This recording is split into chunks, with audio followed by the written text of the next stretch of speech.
안녕하세요. 사연에 빠지다의 DJ 민영입니다. 오늘은 어떤 사연이 준비되어 있을지 궁금하시죠? 오늘도 두 가지 사연 준비되어 있으니 끝까지 함께 해주시고요. 그럼 오늘의 사연도 함께 만나볼게요. 구독과 좋아요 버튼도 꼭 눌러주세요. 안녕하세요. 저는 얼마 전 결혼해 행복한 신혼생활을 보내고 있는 평범한 여성 시청자입니다. 무료할 때마다 자주 채널을 찾아 이야기를 듣고는 했는데 살다 보니 이곳에 제 사연을 보내는 날도 오네요. 저는 그리 평탄한 삶을 살아오지 못했어요. 제 인생의 비극은 제가 10살이었던 해 생일날부터 시작되었습니다. 저희 가족은 정말 평범하고 행복한 가족이었어요. 중소기업 영업직으로 일하시던 아버지, 가정주부 어머니, 저와 3살 터울이 있던 여동생 1명, 그리고 저까지. 저희 4명은 정말 화목하고 단란한 가정이었습니다. 아버지께서는 언제나 회사 일로 바쁘셨지만 어머니와 저 여동생에게 항상 다정하고 가정적인 가장이셨어요. 어머니께서도 매일같이 새벽부터 일어나 정성 가득한 도시락을 싸시고 아버지의 넥타이를 손수 골라 매드릴 정도로 사이가 좋은 부부였습니다. 두 분은 언제나 저와 여동생에게 훌륭한 부모였고 어린 시절을 떠올리면 온통 좋은 기억들 뿐입니다. 저희 가족은 매년 여름이면 여름 휴가를 떠났어요. 저와 여동생의 생일이 모두 한 여름이었거든요. 아버지께서 외벌이를 하셨기 때문에 그리 넉넉한 가정 형편은 아니었지만 그래도 1년에 한 번 가는 여름 휴가만큼은 무리를 해서라도 꼭 빼놓지 않고 떠났습니다.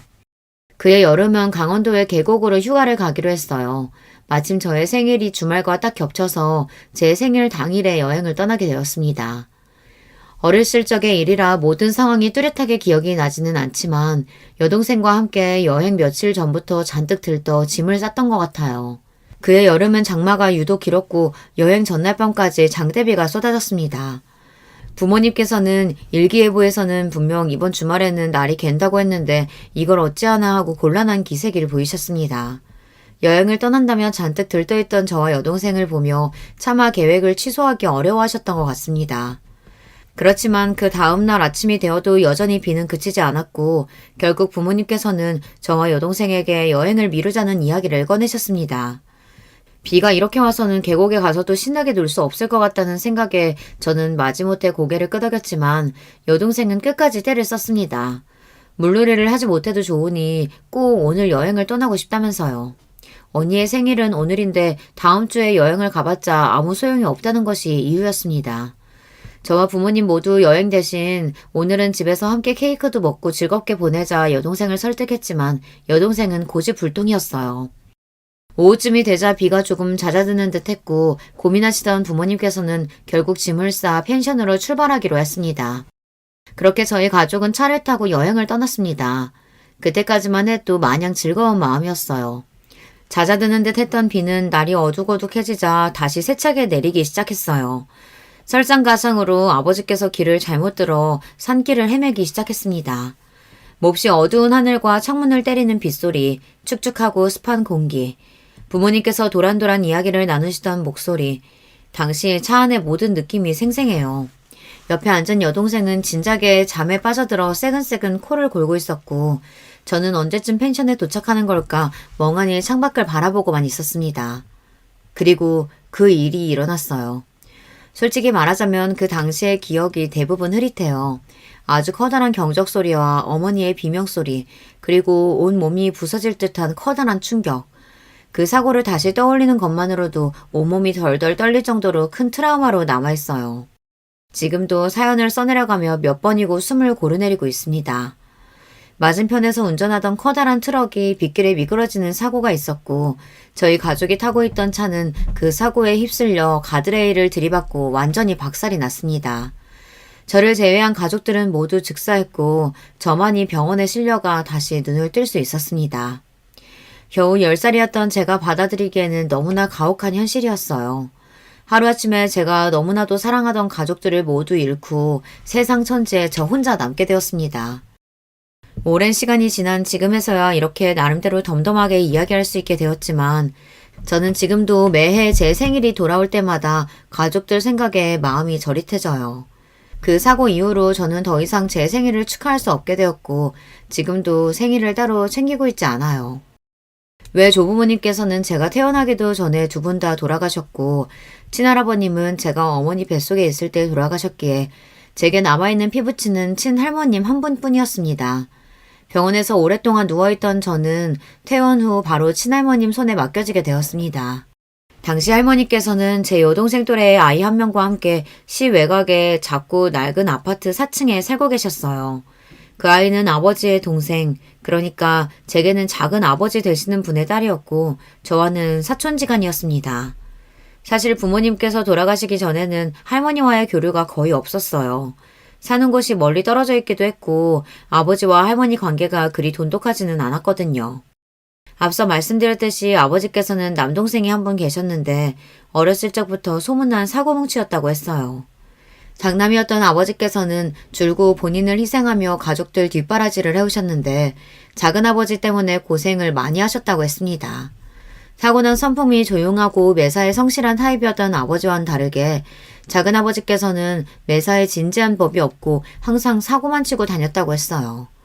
학창시절에는 질 나쁜 학생들과 어울려 다니며 패싸움을 하고 다른 학생들을 괴롭혔고 학교를 졸업하고 난 후에는 건달이 되겠다며 팔뚝에 용문신까지 새겼다고 하더라고요. 그래도 얼굴 하나는 반반하고 언변이 화려했던 탓에 주변 사람들 구슬려 먹는 것 하나는 잘했다고 해요. 본인에게 좋은 투자처가 있다느니 돈을 빌려주면 몇 배로 불려서 갚아주겠다느니 말도 안 되는 허풍을 떨고 사기를 치고 다니다 결국 경찰에 잡혀가기도 했습니다. 할머니께서는 그래도 아들이 깜빵에서 콩밥을 먹는 꼴은 도저히 못 보겠다며 아버지에게 보석금을 내달라고 부탁하셨어요. 하지만 아버지께서는 본인이 피땀 흘려 모은 돈을 도저히 저런 양아치 놈 구제해주는 데 쓰고 싶지 않다며 그럴 생각이 없다 딱 잘라 거절하셨다고 했습니다. 그렇지만 할머니께서는 이대로 손 놓고 있다가 정말 아들 범죄자 만들겠다 하는 생각에 아버지 몰래 아버지께서 한 푼 두 푼 모아놓았던 돈을 가져다 작은아버지를 꺼내오는 데 사용해 버리셨어요. 그 일로 아버지와 할머니 사이가 크게 틀어졌고 아버지는 그날 이후로 집을 나와 독립을 하게 되었습니다. 그렇게 독립하신 아버지께서는 회사에 취업을 하셨고 그곳에서 엄마를 만나 결혼을 약속하셨어요. 몇 년 만에 결혼 소식을 알리기 위해 고향집을 찾아갔더니 할머니와 할아버지께서는 몰라보게 늙어 계셨고 작은아버지도 집을 나가 연락이 끊긴 지 오래라고 했습니다.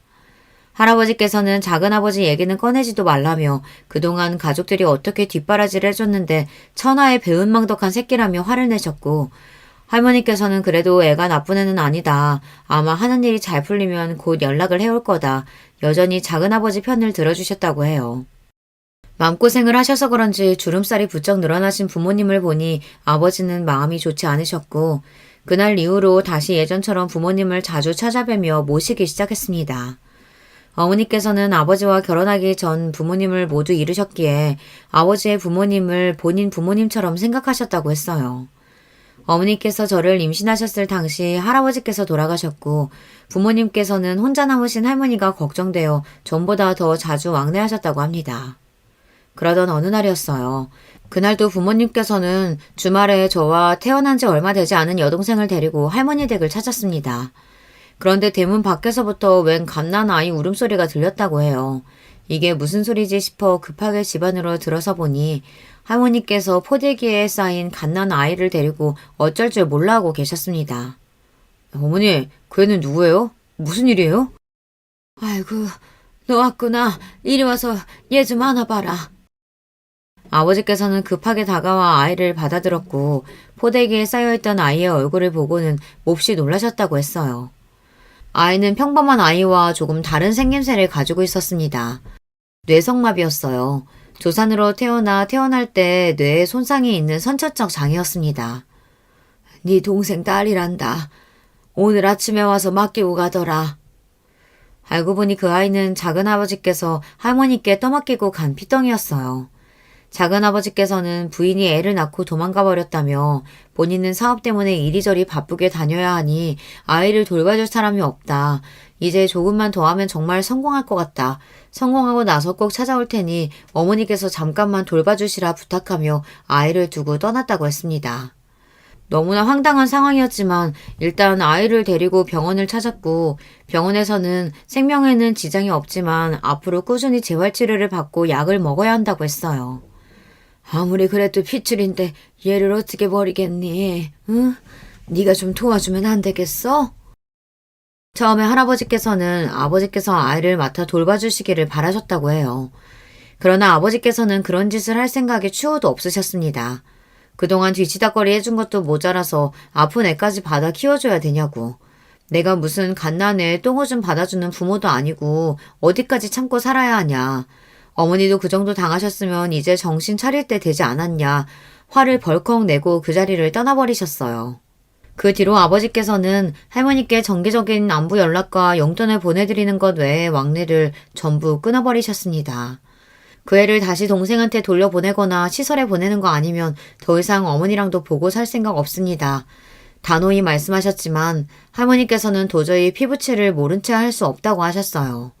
나중에서야 알게 된 사실인데 아버지께서는 할머니와 단단히 왕래를 끊어버리셨지만 어머니께서는 할머니와 아이가 신경 쓰여 도저히 그렇게 매정하게 굴 수가 없었다고 하셨어요. 그래서 어머니께서는 아버지 몰래 할머니를 찾아가 아이가 잘 지내고 있는지 확인도 하고 아이와 할머니와 함께 병원도 찾고 장애아 등록도 하고 복지센터 등에 연락해 지원도 받을 수 있도록 여러 가지 도움을 주셨다고 하더라고요. 할머니께서는 지금도 가끔 어머니 얘기를 하시며 그때 제 어머니가 아니었으면 정말 큰일 날 뻔했다며 고맙다는 말씀을 하십니다. 그렇게 할머니께서는 스스로 챙기시기도 힘든 연세에 갓난 아이를, 그것도 뇌성마비 환자를 혼자 키우셨어요.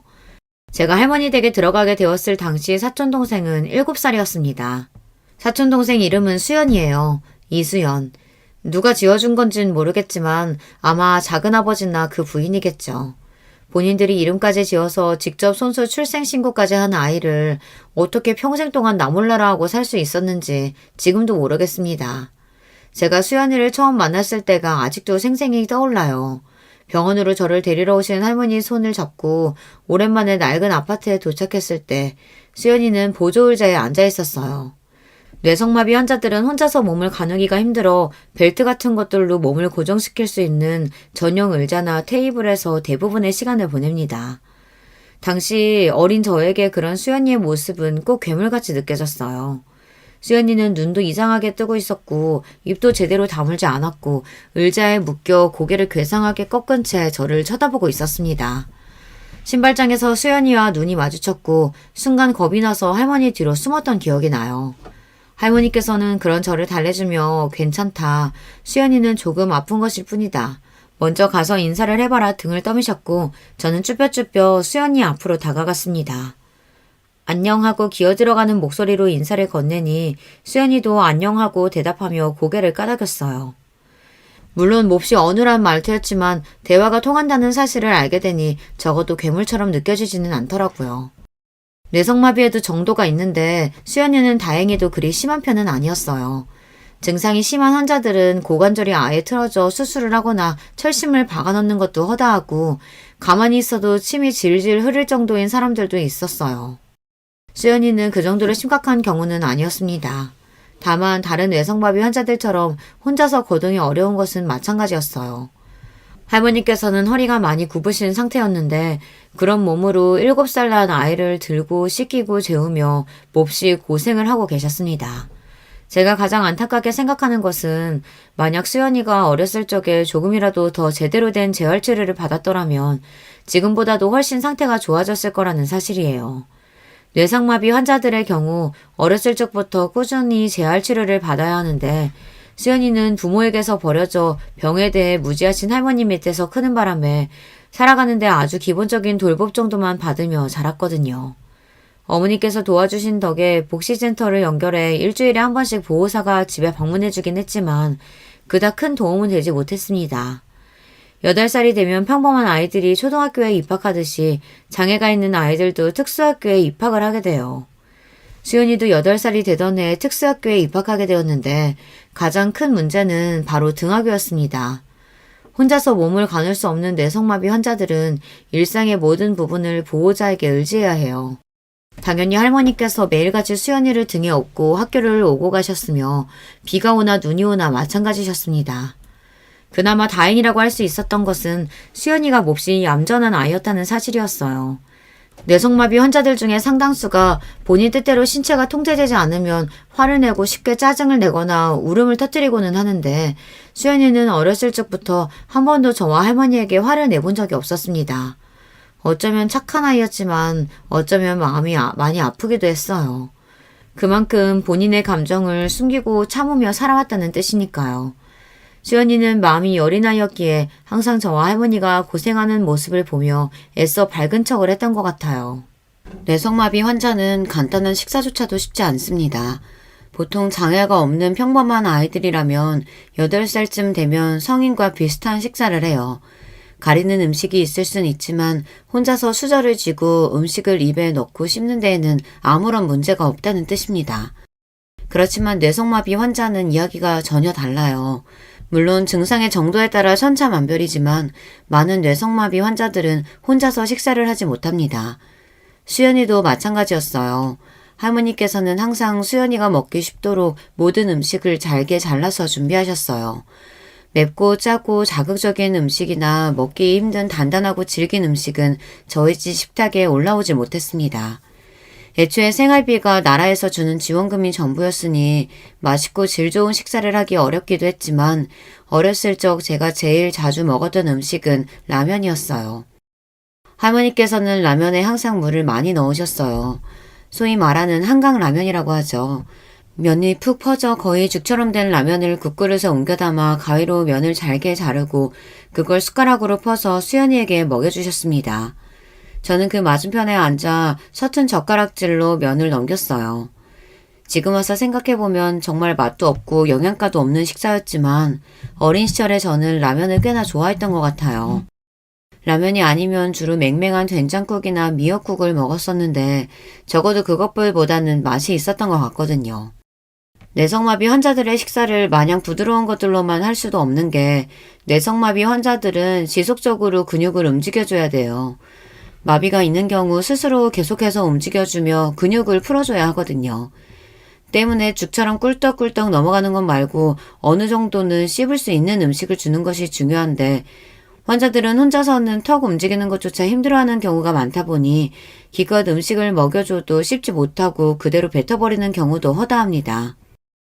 철이 든 지금에 와서는 아픈 사람들이 식사에 어려움을 겪는 것이니 어쩔 수 없다고 생각하지만 어렸던 저는 수연이가 음식을 씹다 말고 할머니 손바닥에 뱉어내는 모습이 몹시 비위가 상했어요. 그래서 밥을 먹다 말고 수저를 내려놓고 자리를 떠나버리는 경우도 많았고 수연이가 이상한 소리를 내거나 기괴한 몸짓을 할 때마다 짜증을 내기도 했습니다. 당시에는 정말 모든 게 다 싫었던 것 같아요. 너무나도 사랑하는 가족들을 한순간에 잃은 것도 모자라 좁고 냄새나는 집에서 그닥 친하지도 않은 할머니와 이상한 사촌동생과 하루아침에 함께 살게 되었으니 어린아이가 아무런 불평불만 없이 적응하는 것이 더 이상하죠. 당시 저와 할머니 그리고 수연이가 함께 살던 집은 작은 주방과 거실이 붙어있고 방이 2개 있는 구조였는데요. 좁은 평수 안에 방을 2개나 만들려니 방 1개는 거의 한 뼘 수준으로 작은 크기였어요. 원래는 그곳을 물건을 쌓아두는 창고로 사용하고 나머지 방에서 수연이와 할머니가 함께 잠을 잤었는데 제가 할머니 댁으로 들어가고 나서 억지를 부려 작은 방을 제 방으로 사용하게 되었습니다. 처음에는 큰 방에서 저와 수연이 할머니 셋이서 함께 잠이 들었는데 뇌성마비 환자는 잠을 잘 때도 편히 자지 못해요. 밤새 끙끙거리거나 몸을 뒤척이고 화장실 한 번 갈 때마다 난리법석을 피우고 그런 날이 몇 번 반복되니 너무 힘들고 싫어서 도저히 여기서는 못 자겠다. 나 혼자 방을 쓰게 해달라 고집을 부렸고 할머니께서는 결국 작은 방에 있던 물건들을 전부 꺼내 저 혼자 그 방을 사용할 수 있게 해주셨습니다. 그렇지 않아도 좁아터진 거실과 주방에 물건들이 산처럼 쌓여있으니 완전히 엉망진창이었어요. 여름철이면 오래된 벽지며 물건들에서 지독한 냄새가 났고 저는 그런 현실을 외면한 채 방에 틀어박혀 지냈습니다. 중학생이 된 이후로는 더더욱 성격이 삐뚤어지기 시작했어요.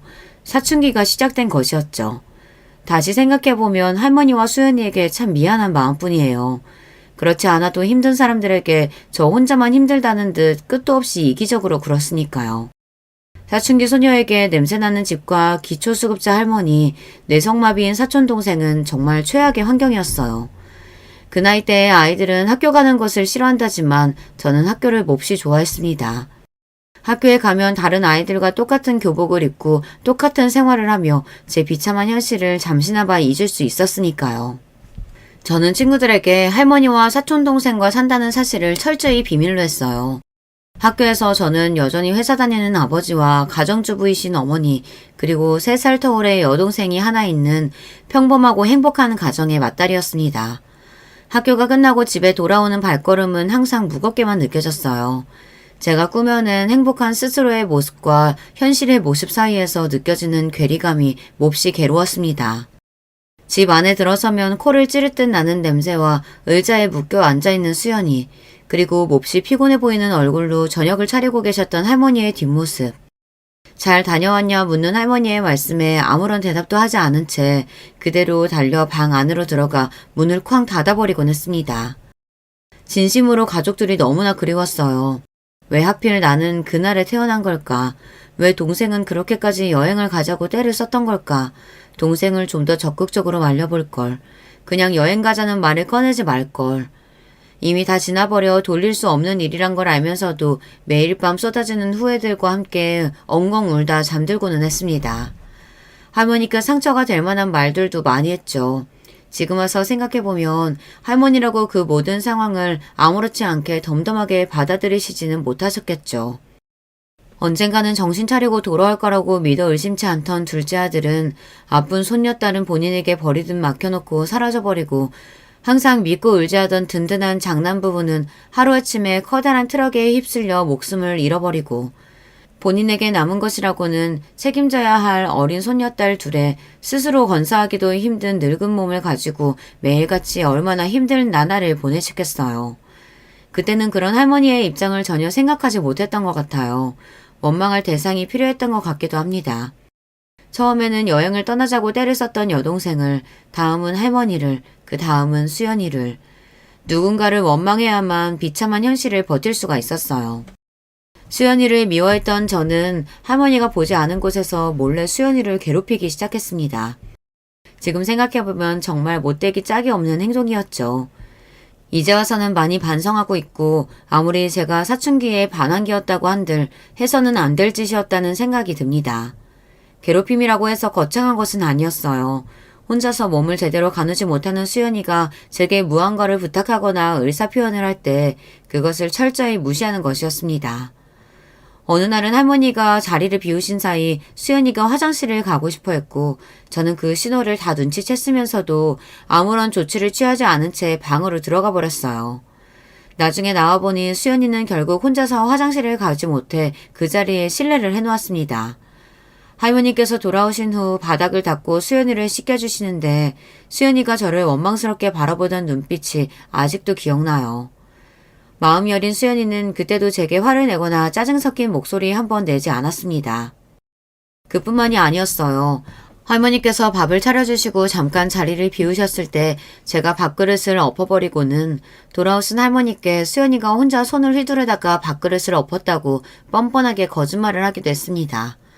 그럼 할머니께서 수연이를 타박하시며 속상해하셨는데 수연이는 한마디 해명도 하지 못하고 그런 저를 빤히 바라보기만 했어요.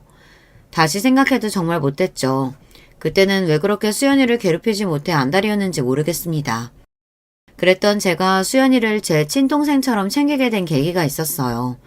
그날은 기나긴 장마가 한창이던 어느 여름날이었습니다. 간만에 하늘이 맑게 개어있길래 오늘은 비가 안 오려나 싶어 빈손으로 밖을 나섰고 학교에서 수업을 듣고 있는데 갑자기 하늘에 먹구름이 끼더니 비가 장대같이 쏟아졌습니다. 그럼 그렇지 비가 오는구나 하고 오늘은 꼼짝없이 비를 쫄딱 맞고 돌아가겠네 싶었어요. 그렇게 수업이 끝나고 비를 잔뜩 맞으며 집으로 급하게 달려갔습니다. 여느 때와 같이 할머니와 수연이가 집에 있을 줄 알았건만 웬일로 그날은 집에 아무도 없었고 둘 다 같이 재활이라도 하러 갔나 싶었어요. 수연이가 그전부터 휠체어를 타고 생활하기 시작해 자주 밖을 나갔거든요. 그렇게 1시간, 2시간이 흘러도 둘 다 집에 들어오지 않자 그제서야 조금 이상한 기분이 들었어요. 아무리 늦어도 저녁 시간이면 무조건 집에 돌아와야 하는데 왜 이렇게 늦는 거지? 밖에 나가 찾아봐야겠다는 생각이 들었습니다. 그때 대문이 열리며 할머니께서 집 안으로 들어섰고 제게 수연이는 어디 있냐 물어오셨습니다. 그게 무슨 말이냐, 할머니랑 같이 나간 거 아니었냐 되물으니 네가 곧 학교 끝나고 올 시간이라 집에 수연이를 혼자 두고 외출을 하고 오셨다는 거예요.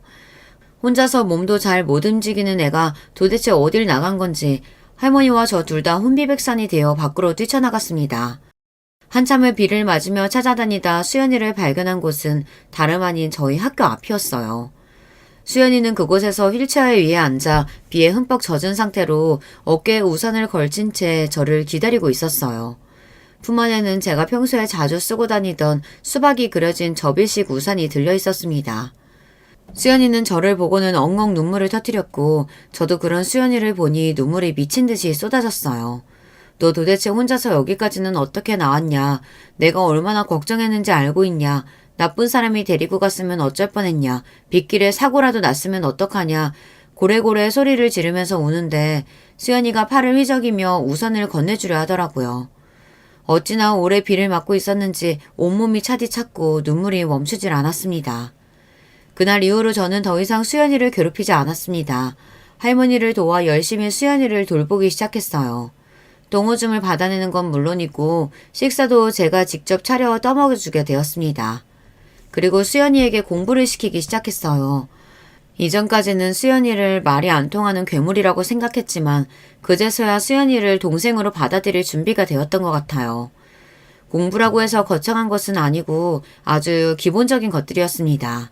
한글이나 숫자 그리고 기본적인 쓰기 연습이었어요. 손에 힘이 잘 들어가지 않아 아주 간단한 글자를 쓰는 것도 힘들어했지만 수연이는 저와 함께 공부하는 시간을 몹시 좋아했습니다. 그렇게 저희 가족은 이전보다 조금 더 행복해졌어요. 저는 고등학교를 졸업하고 바로 복지재단에서 일하기 시작했습니다. 수연이를 돌보면서 장애에 대한 편견이 많이 사라지기도 했고 좀 더 수연이에게 도움이 되는 언니가 되고 싶었어요. 물론 언제나 그런 현실이 즐거운 것만은 아니었습니다. 마음처럼 되는 일이 없는 날에는 정말 많이 힘들고 지치기도 했어요. 문득 내가 죽는 날까지 수연이를 평생 지금처럼 돌보고 책임져줘야 하겠지. 그런 생각이 들면 앞날이 막막해지기도 했습니다. 제 어릴 적 꿈은 선생님이었어요. 아이들에게 꿈과 희망을 심어주고 바른 어른으로 자랄 수 있도록 이끌어주는 선생님이요. 그렇지만 저는 제 꿈을 이루기 위해 노력할 시간이 없었습니다. 물론 변명일 수도 있어요. 할머니를 도와 수연이를 돌봐주며 죽을 만큼 노력해서 공부했다면 교대에도 가고 임용고시를 치러 선생님이 되었을 수도 있겠죠. 하지만 저는 그럴 만한 여력이 없었습니다. 당장 제 눈앞에 학생 한 명 가르치는 데에도 많이 벅찼거든요. 수연이는 가르치는 보람이 있는 학생이었어요. 다른 뇌성마비 환자들에 비해 의사소통이 아주 잘 되는 편이었고 느리긴 했지만 혼자서 글자를 수기로 쓸 수 있었습니다. 물론 그 모든 것들은 제가 수연이를 열심히 가르치기도 했지만 수연이 스스로의 엄청난 노력이 있었기 때문이었어요. 그러던 중 제가 일하던 복지재단에서 시청에서 주관한 장애인 채용 프로그램에 참여할 수 있는 기회가 생겼고 수연이가 그 프로그램에 선발되면서 일자리를 얻게 되었습니다. 수연이가 맡은 업무는 몹시 간단하고 쉬운 반복 노동이었지만 태어나 처음으로 스스로 일하고 돈을 벌 수 있게 되어 몹시 기뻐 보였어요. 저 또한 그런 수연이의 모습을 보며 크게 뿌듯함을 느꼈습니다. 그 과정에서 만나게 된 것이 지금의 남편이에요. 남편은 시청의 복지과에서 일하는 직원이었고 채용 프로그램에 관련해 여러 번 만나 대화를 나누다 오며 가며 안면을 트다 보니 자연스레 사이가 가까워지게 되었어요. 그렇게 저와 남편은 연인 사이가 되었지만 솔직히 말해서 전 결혼까지는 하지 못할 거라고 생각했어요. 저에게는 평생을 책임져야 할 수연이라는 존재가 있었으니까요. 남편은 집안에서 어와둥둥 예쁨 받으며 자란 외동아들이었고 남의 집 귀한 아들에게 평생 남은 뒤지다꺼리를 하게 만들 수는 없는 일이라고 생각했습니다. 그러던 어느 날이었어요. 그날도 퇴근해서 수연이를 데리고 함께 집에 돌아갔는데 집에 웬 검은 양복을 입은 남자가 와 있었습니다. 할머니께서는 눈물을 보이고 계셨고 깜짝 놀라서 당신 누군데 뭔데 우리 집에 있냐 소리를 질렀어요. 알고 보니 그 남자는 작은 아버지의 개인 변호사셨고 작은 아버지가 돌아가셨기에 저희를 찾아온 것이라고 했습니다. 평생 동안 아무런 연락도 없다가 갑자기 이제 와 어디서 몰아다 죽었길래 우리를 찾아오냐. 그 사람 우리랑 상관없는 사람이다 단칼에 끊어내니 변호사는 뭔가를 뜯어내려고 온 것이 아니라 상속받으실 유산이 있어 찾아온 거라고 설명했어요. 평생을 사업하겠다고 큰 소리를 떵떵 치고 다니셨던 작은 아버지께서는 정말 사업가가 되어 성공하셨던 모양이었습니다. 친구와 둘이서 차린 회사가 크게 성공해 공동 경영을 하고 있었는데 부인과 해외여행을 갔다가 그곳에서 사고를 당해 운명을 달리했다고 하더라고요. 변호사라는 그 남자는 경영권은 친구에게 넘어갔지만 작은아버지께서 소유하셨던 회사 주식과 건물들, 각종 자산이 전부 하나뿐인 자식인 수연이에게 상속될 예정인데 장애 등 이런저런 문제로 일단은 할머니 명의로 넘어갈 것이다. 길게 설명을 늘어놓았고 도무지 이해가 잘 가지 않았습니다. 얼마 뒤에 각종 서류 처리를 하고 통장에 찍힌 금액을 보고서야 좀 실감이 나더라고요. 뭐가 뭔진 잘 모르겠지만 평생 아픈 자식 본인 어머니에게 버리듯 떠맡기고 나몰라라 살던 나쁜 놈이 죽으면서 저에게 큰 재산이 생기게 되었다. 그런 상황인 것 같았습니다. 솔직히 처음엔 정말 어안이 벙벙했어요. 이런 드라마에서나 나올 법한 일이 제 삶에 생길 것이라고는 기대도 하지 않았고요. 무엇보다도 그런 페류나 같은 사람이 정말 사업으로 성공해서 잘 살고 있을 거라고는 상상도 하지 못했습니다. 이렇게까지 연락이 없는 거면 어디서 비명행사했거나 거름뱅이처럼 살고 있는 게 아닐까 싶었는데 배신감에 치가 떨렸어요. 어찌되었든 제가 그 돈으로 가장 먼저 한 일은 이사였습니다. 당시 저희가 살고 있던 집은 앞서 말씀드렸듯 몹시 열악한 환경이었거든요.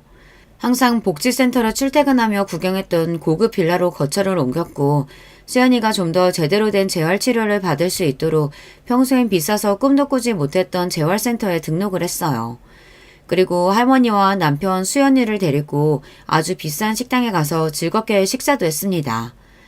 평생 큰돈을 만져본 적이 없으니 그것 말고는 생각나는 것이 별로 없었어요. 또 한 가지 한 일이 있다면 남편의 차를 바꿔준 일이었습니다. 이전까지 저는 면허를 따지 않았기에 멀리 나갈 일이 있으면 항상 남편의 차를 얻어 탔었거든요. 수연이를 데리고 먼 병원에 가거나 나들이를 나가거나 할 때도 마찬가지였고요. 그럴 때마다 남편은 항상 당연히 본인이 기사 노릇을 해줘야지 하며 달갑게 저희를 태워줬어요. 남편이 식장에서 일하기 시작한 해에 샀다는 낡은 아반떼는 세월의 흔적이 여실한 편이었고 수중에 돈이 생기니 남편 차를 바꿔줘야겠다는 생각이 들었습니다. 남편은 부담스럽다며 무슨 차냐, 지금도 괜찮다 말했지만 제가 억지를 부려 차를 바꿔주었어요. 제 돈도 아닌데 뭘 그렇게 마음대로 쓰냐고 하실 수 있겠지만 할머니께서도 항상 남편에게 고마워하며 선물을 해주고 싶어 하셨어요. 그즈음부터 저와 남편은 결혼에 대해 진지하게 이야기하기 시작했어요. 돈이 생기자마자 결혼 이야기를 꺼내다니 남편이 속물이네 생각하셨을지 모르겠습니다. 실은 결혼 이야기는 돈이 생기기 전부터 꾸준히 나왔던 것이었어요. 그것도 남편 쪽에서요. 저는 항상 결혼은 좀 더 천천히 생각해보자. 나는 평생 수연이를 책임져야 하고 아이가 생겨도 아이에게 신경을 잘 못 써줄지도 모른다. 지금 당장은 괜찮다 생각할지 모르겠지만 나중에 분명 후회할 거다 남편을 설득했지만 남편은 단호했습니다. 난 당신을 지금 있는 그대로 사랑하고 결혼해도 후회하지 않을 거다. 평생 외동이라 쓸쓸하게 자랐는데 여동생 한 명 생겼다 생각하면 좋지 않겠냐 우스갯소리를 하면서요. 그런 남편에게 고마운 마음이었지만 그렇다고 결혼을 덥석 약속하기에는 현실적인 문제들이 많았습니다. 주로 경제적인 문제들이었어요. 그렇지만 작은 아버지께서 유산을 남기고 가셨으니 그런 문제들이 대부분 해결될 것 같았고 지금껏 미루기만 했던 인사를 드리러 가기로 마음을 먹었습니다. 솔직히 많이 긴장되었어요. 몇 번 전해 들은 이야기로는 시어머니께서 저를 썩 달가워하시지 않은 것 같은 눈치였거든요. 저라도 그랬을 겁니다. 별 볼 일 없는 직업에 평생 책임져야 할 아픈 동생까지 있는 여자라면 반겨줄 집안이 더 드물 테니까요. 남편은 분명 시어머니께서도 저를 직접 보면 마음이 바뀌실 거라며 걱정 말라 말해주었지만 인사를 드리러 가기 전날 밤 잠을 한숨도 못 잘 정도로 걱정이 되었습니다. 그렇게 양손 가득 선물을 사들고 시댁을 찾았고 시어머니께서는 예상대로 몹시 불만이 가득한 얼굴로 저를 맞아주셨어요. 그래서 지금은 복지센터에서 일하고 있다고? 대학은 어디 나왔나? 저 대학은 나오지 못했습니다. 고등학교 졸업하고 바로 일 시작했어요. 아픈 동생 때문에 공부를 할 수 있는 상황이 아니었습니다. 그래, 동생이 장애인이라지? 평생 동안 그 짐을 안고 살아야 할 텐데. 근데 부모님은 뭐 하시고 네가 동생을 돌봐? 할머니와 동생과 셋이서 살고 있어요. 어렸을 적부터 할머니 밑에서 자랐어요. 할머니께서 많이 노쇠하셔서 동생을 돌볼 수 있는 상태가 아니십니다. 뭐 할머니 밑에서 자라? 그럼 고아라는 뜻이야? 참나, 내가 살다 진짜 이런 뻔뻔한 년들 다 보겠네. 장애 있는 동생도 모자라서 부모도 없어. 내가 이래서 장애인들은 딱 칠색이야. 나라 좀먹는 거지 새끼들이라니까. 저런 것들 나라에서 돈 아깝게 왜 지원해주나 몰라. 시어머니께서는 제가 부모님도 없이 할머니 밑에서 자랐다는 말에 몹시 성을 내시며 갑자기 장애인들을 전체를 싸잡아 욕하기 시작했어요. 너무나 당황스러워 처음에는 말문이 턱 막히더라고요. 남편은 그런 시어머니를 말렸지만 아무 소용이 없었습니다. 시어머니께서는 이 결혼 절대 허락 못한다며 소리를 고래고래 지르셨습니다. 참아보려 애썼지만 저도 도저히 그런 말을 듣고 아무렇지 않은 척은 못하겠더라고요. 자꾸 거지네 돈이 어쩌네 하시는데 장애인이라고 다 가난한 줄 아세요? 비록 몸은 불편해도 돈돈거리는 어머니보다 마음만은 훨씬 부자인 사람들이에요. 그리고 제가 부담스러워하실까봐 미처 말씀 못 드렸는데 저희 할머니 대우기업 대주주세요. 얼마 전에 남편 차도 제가 바꿔줬고 저희 가족 시청 앞에 고급 빌라 살아요. 나라 좀먹는 거지 새끼들이요? 참나 기가 막혀서. 제 말에 시어머니께서도 말문이 막히신 듯 어안이 벙벙한 표정을 지으셨어요. 저는 거기서 그치지 않고 자리에서 벌떡 일어나 남은 말을 쏘아붙였습니다. 장애인이라고 장애 가지고 싶어서 그렇게 태어났겠어요? 우리도 그저 운이 좋아서 멀쩡하게 살고 있는 거지. 사람 일 모르는 거라고. 누구나 당장 내일 사고 나서 장애인 될지 어떨지 모르는 거예요. 어쩜 그렇게 심부가 못 되셨어요? 사람 돈 없다고 무시하고 고아라고 무시하고 장애 있다고 무시하고. 어머님 그러시는 거 아니에요. 저도 이런 집안이랑은 결혼 못하겠네요. 남편이 저를 쫓아와 나오며 사과했지만 저는 더 이상 대화할 기분이 아니다. 나중에 다시 이야기하자며 남편을 뿌리쳤고 그대로 집으로 향했습니다. 할 말을 참지 않고 다 쏟아내긴 했지만 속이 많이 쓰렸어요. 집에 도착하자 해맑은 얼굴로 저를 맞아주는 수연이를 보니 저도 모르게 눈물이 났습니다. 다음날 아침 시어머니와 남편 둘이서 저희 집을 찾아왔고 솔직히 말하자면 꼴도 보기 싫었지만 남편을 생각해서 꾹 참고 문을 열어주긴 했어요. 내가 어제는 정말 미안했어요. 그동안 아들이 일하면서 당한 게 너무 많아서 오해를 했던 것 같아요. 진심으로 사과할게요. 어제 그렇게 사람을 무시하며 반말을 툭툭 뱉어내던 사람은 어디로 가고 시어머니께서는 제 앞에서 고개를 숙이며 정중한 목소리로 사과를 전해오셨습니다. 하룻밤 만에 180도 변한 태도에 당황스러울 정도였어요. 알고 보니 시어머니께서 장애인에 대한 안 좋은 편견을 가지게 된 이유가 있었더라고요. 남편이 시청의 복지과에서 일하는 직원이라고 했던 것을 기억하고 계시죠. 노인복지, 저소득층 복지, 다양한 복지들이 있지만 남편이 주로 담당했던 복지는 장애인 복지였는데요. 세상은 넓고 이상한 사람들은 많다고 남편이 상대한 민원인들 중 정말 지독한 사람들이 많았다고 합니다. 남편은 워낙에 성격이 무던하고 긍정적인 편이라 나름대로 잘 버티며 지냈지만 악성 민원인들 덕에 고생하는 남편을 곁에서 지켜보신 시어머니께서는 그때부터 장애인들에 대한 안 좋은 인식을 가지게 되었다고 해요. 장애를 가졌든 가지지 않든 악성 민원인은 어딜 가나 있는 법이지만 한번 안 좋은 선입견이 생겨버린 이후로 시어머니께서는 점점 더 생각이 극단적으로 치닫게 되었고 텔레비전 뉴스에서 장애인이 시위하는 모습을 본 이후로 더욱 인상이 좋지 않아지셨다고 합니다. 전장현에서 4호선 탑승을 하며 시위하는 모습을 여러분도 한 번쯤 뉴스에서 보신 적이 있으시겠죠. 장애인의 권리를 위해 좋은 뜻으로 하는 시위지만 말들이 많았어요. 특히 시어머니같이 이미 장애인에 대한 안 좋은 인식이 있는 상태에서 그런 기사들을 접하게 될 경우 생각이 더욱 한쪽으로 기울 수밖에 없었고 그런 상황에서 복지센터에서 일하며 장애가 있는 동생을 떠안고 있는 제가 남편에게 시집을 오겠다고 하니 당연히 날이 선 반응이 나올 수밖에 없었던 겁니다. 금이야 오기야 기른 외동아들이 시청에서 일하며 남의 뒤치다거리 하고 사는 것도 속이 상하셨을 텐데 그것도 모자라 결혼까지 모자란 여자와 하겠다고 하니 감정이 많이 격해지셨던 것 같아요. 남편이 연애하면서 저 때문에 고생도 많이 했었거든요.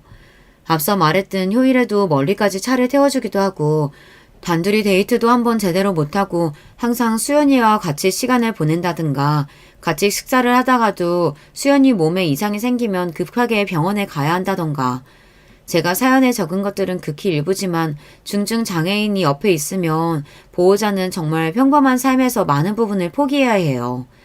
결혼을 하게 되면 그런 어려움을 저뿐만 아니라 남편이 나눠받게 되는 것이니 시어머니께서 예민하게 구실만도 했죠.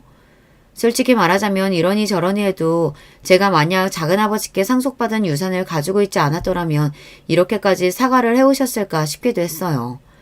돈이 있기에 조금 더 여유롭게 아픈 동생을 돌볼 수 있었고 현실에 허덕이며 시어머니 말맞다나 나라에 좀먹지 않아도 되는 상황이었으니까요. 그렇지만 굳이 그런 것들을 하나하나 따져가며 까다롭게 굴고 싶지 않았습니다. 앞서 말했듯 시어머니의 입장이 어느 정도 이해가 가기도 했고 그런 점들이 미안해서 남편과의 결혼을 망설이기도 했으니까요. 그렇게 저는 시어머니의 사과를 받아들였고 결혼 준비를 시작하게 되었습니다. 남편은 결혼 후에도 수연이와 할머니와 함께 넷이서 살자 먼저 말해주었지만 오히려 할머니께서 그럴 필요 없다 거절하셨어요. 돌봐줄 사람이야 돈도 많으니 고용하면 되는 것이고 오히려 남편이 한 집에 있으면 할머니나 수연이나 불편하기만 할 거라면서요. 아무리 그래도 할머니와 수연이 둘만 남겨놓고 멀리 떠나는 것이 마음에 걸려 저희는 신혼집을 원래 살던 빌라 동의 바로 앞동으로 구했어요. 무슨 일이 생기면 언제든지 편하게 왕래할 수 있도록요. 결혼 후에는 복지센터 일을 그만두었습니다. 상속받은 유산들을 어떻게 관리해야 할지 공부해야 할 것도 많고 생각보다 복잡하더라고요. 태어나서 이렇게 큰 돈을 만져보게 될 것이라고는 생각조차 해본 적이 없어 조금 막막하기만 했습니다. 사실 아직도 지금 뭐가 뭔지 잘 모르는 것들이 많아요. 솔직히 이런 유산들을 남겨주고 갔다고 이제 와서 작은 아버지께 고마운 마음이 들지는 않습니다. 이렇게 돈이 차고 넘치도록 많으면서 어떻게 아픈 자식을 늙은 어머니께 내팽개치고 평생 동안 나몰라라 살 수 있었는지 아직도 그 심리가 이해가 잘 가질 않아요. 애초에 아픈 자식을 버리듯 맡겨놓고 갔을 때부터 글러먹은 사람이었지만 최소한 인간의 도리는 했어야 하는 게 아닌가 싶습니다. 죽음으로써 유산을 많이 남겨주기는 했지만 할머니 입장에서는 자식 2명이 둘 다 본인보다 먼저 세상을 떠난 것이니 가슴에 대못이 2번 박힌 심정이시겠죠. 아무리 믿고 원망스러워도 부모 자식 간의 연은 쉽게 끊어낼 수 있는 법이 아니니까요. 그래서 처음 작은아버지의 사망 소식을 전해 들으셨을 때 그렇게 구슬프게 눈물을 흘리셨던 것이겠죠. 아직 자식이 없는 저로서는 차마 그 심정을 전부 헤아릴 수 없습니다만. 어찌되었든 저에게는 그저 돈을 많이 남겨주고 간 폐류나 그 이상 그 이하도 아니라 느껴질 뿐입니다. 덕분에 수연이가 남은 삶 동안 조금 더 편하게 살 수 있으니 자식으로서는 몰라도 부모로서는 아주 최소한의 도리는 했다고 볼 수 있겠네요. 사실 그렇게 포장해주고 싶은 마음도 없습니다만 그래도 유산이 생겨 예전보다 삶이 윤택해진 것은 사실이니까요. 예전에는 사업의 대책에 실패해 아주 불행하고 힘들게 살다가 죽어버렸으면 좋겠다 생각했었는데 그것보다는 이렇게 돈이라도 많이 남겨주고 간 것이 더 낫긴 하네요. 할머니께서는 연세가 벌써 90 중반이 넘어가셔서 그런지 요즘 몸 상태가 많이 쇠약해지셨는데요. 그동안 정말 고생 많으셨으니 남은 시간이라도 편하게 모시고 싶은 마음뿐입니다. 사람 일 어떻게 될지 모르는 일이라고 정말 당장 내일이라도 제가 세상을 떠날 수 있는 일이잖아요. 제가 없더라도 할머니와 수연이가 남은 시간 동안 아무런 문제 없이 행복하고 편하게 살아갈 수 있도록 대비를 잘 해놓을 생각입니다. 물론 가장 좋은 결말은 제가 별 문제 없이 두 사람을 끝까지 잘 책임지는 것이겠죠. 그러기 위해서는 공부도 더 많이 해야 하고 준비해 놓아야 할 것들이 산더미지만 일단은 아직까지 신혼이기도 하고 앞으로는 한동안 그동안 고생 많았던 제 인생에 대한 보상이라 생각하고 좀 쉬고 싶은 마음이 있어요. 제 사연을 쭉 들어보셨으면 아시겠지만 솔직히 너무 힘든 길을 걸어왔잖아요. 지금껏 항상 앞만 보며 달라오느라 스스로에게 쉴 시간을 준 적이 한 번도 없는 것 같습니다. 남편을 만난 뒤로 모든 것들이 거짓말처럼 잘 풀리는 것 같았어요. 돈이 있으나 없으나 제 조건과는 상관없이 남편은 항상 변함없이 제 자리에 서서 저를 든든히 지탱해주고 제가 흔들릴 때마다 저를 단단히 잡아주는 사람이었어요. 앞으로도 제 곁에 머물면서 평생을 행복하게 해주겠다 말해주는 사람이고요. 저 또한 그런 남편을 위해 좋은 아내가 되려고 열심히 노력할 겁니다. 그리고 앞으로는 조금 더 스스로를 돌아보고 보살피며 살아보려고 해요. 지금껏 너무 남을 위해 제 자신을 죽이며 살아온 게 아닌가 싶은 생각이 들었거든요. 주변 사람들을 잘 챙기기 위해서는 저 스스로를 먼저 잘 돌보는 것도 중요하다는 것을 알게 되었습니다. 혹시 제 사연을 들으신 분들 중 저처럼 주변에 장애가 있는 사람들을 돌보고 계시는 분들이 있으시다면 정말 고생 많으시다고 먼저 말씀드리고 싶습니다. 때로는 정말 힘들고 지치고 모든 걸 다 포기하고 싶은 날이 있을 거예요. 그래도 비 오는 날이 있으면 맑은 날이 있듯이 그런 힘든 시기가 지나면 언제 그랬냐는 듯 행복과 즐거움이 가득한 나날들이 돌아올 것이라고 생각합니다. 그러니 항상 희망을 잃지 말고 긍정적인 생각으로 가득 찬 하루를 만들어가 봐요. 여기까지 제 이야기 들어주신 모든 분들 감사드리고 다들 건강하고 평온한 하루 보내시길 바랍니다. 여러분, 두 번째 사연 시작하기 전에 좋아요, 구독 꼭 눌러주실 거죠? 그럼 두 번째 사연 바로 시작합니다. 안녕하세요. 여러분 혹시 은혜 갚은 까치라는 말 들어보셨나요?